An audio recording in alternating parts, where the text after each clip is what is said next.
जय श्री राम दोस्तों। स्वागत है आपका शिव पुराण क्षीरोद संहिता 16वें अध्याय में। सृष्टि की उत्पत्ति। ब्रह्मा जी बोले, नारद, शब्द आदि पंचभूतों द्वारा पंचकरण करके उनके स्थूल आकाश, वायु, अग्नि, जल और पृथ्वी, पर्वत, समुद्र, वृक्ष और कला आदि से युगों और कालों की मैंने रचना की तथा और भी कई पदार्थ मैंने बनाए। उत्पत्ति और विनाश वाले पदार्थों का भी मैंने निर्माण किया है, परंतु जब इससे भी मुझे संतोष नहीं हुआ तो मैंने माँ अम्बा सहित भगवान शिव का ध्यान करके सृष्टि के अन्य पदार्थों की रचना की और अपने नेत्रों से मरीच को, हृदय से भृगु को, सिर से अंगिरा को, कान से मुनिश्रेष्ठ पुलह को, उदान से पुलत्स्य को, समान से वशिष्ठ को, अपान से क्रतु को, दोनों कानों से अत्रि को, प्राण से दक्ष को और गोद से तुमको, छाया से कर्दम मुनि को उत्पन्न किया। सब साधनाओं के साधन धर्म को भी मैंने अपने संकल्प से प्रकट किया।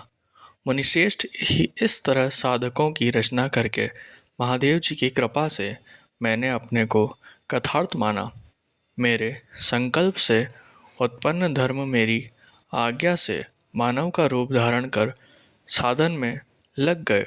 इसके उपरांत मैंने अपने शरीर के विभिन्न अंगों से देवता व असुरों के रूप में अनेक पुत्रों की रचना करके उन्हें विभिन्न शरीर प्रदान किए। तत्पश्चात भगवान शिव की प्रेरणा से मैं अपने शरीर को दो भागों में विभक्त कर दो रूपों वाला हो गया। मैं आधे शरीर से पुरुष व आधे से नारी हो गया। पुरुष स्वयंभू मनु नाम से प्रसिद्ध हुए एवं उच्च कोट के साधक कहलाए। नारी रूप से शतरूपा नाम वाली योगिनी एवं परम तपस्विनी स्त्री उत्पन्न हुई।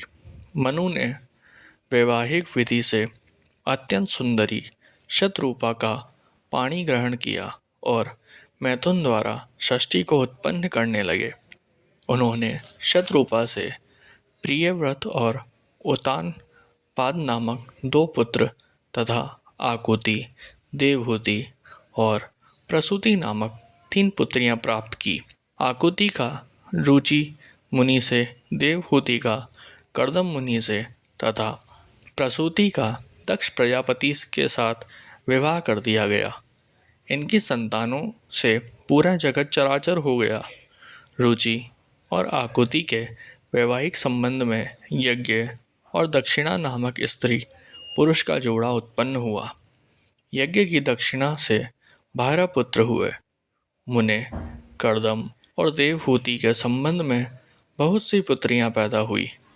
दक्ष और प्रसूति से 24 कन्याएं हुई। दक्ष ने 13 कन्याओं का विवाह धर्म से कर दिया। ये 13 कन्याएं श्रद्धा, लक्ष्मी, घृति, तुष्टि, पुष्टि, मेघा, क्रिया, बुद्धि, लज्जा, वसु, शांति, सिद्धि और कीर्ति है।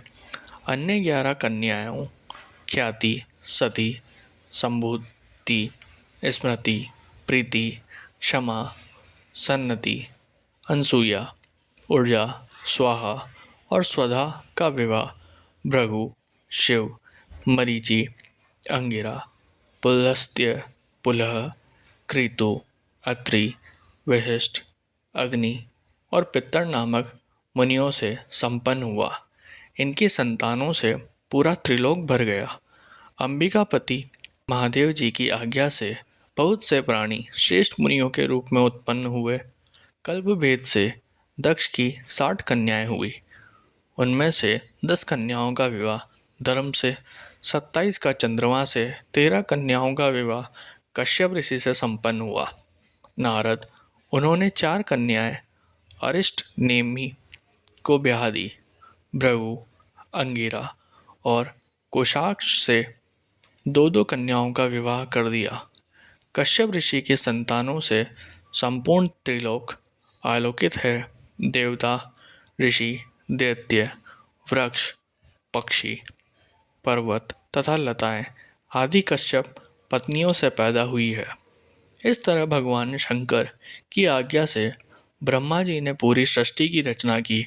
सर्वव्यापी शिवजी द्वारा तपस्या के लिए प्रकट देवी, जिन्हें रुद्र देवी ने त्रिशूल के अग्रभाग पर रखकर उनकी रक्षा की, वह सती देवी ही दक्ष से प्रकट हुई थी। उन्होंने भक्तों का उद्धार करने के लिए अनेक लीलाएं की। इस प्रकार देवी शिवा ही सती के रूप में भगवान शंकर की अर्धांगिनी बनी, परंतु अपने पिता के यज्ञ में अपने पति का अपमान देखकर उन्होंने अपने शरीर को यज्ञ की अग्नि में भस्म कर दिया। देवताओं की प्रार्थना पर ही वे मां सती पार्वती के रूप में प्रकट हुई और कठिन तपस्या करके उन्होंने पुनः भगवान भोलेनाथ को प्राप्त कर लिया।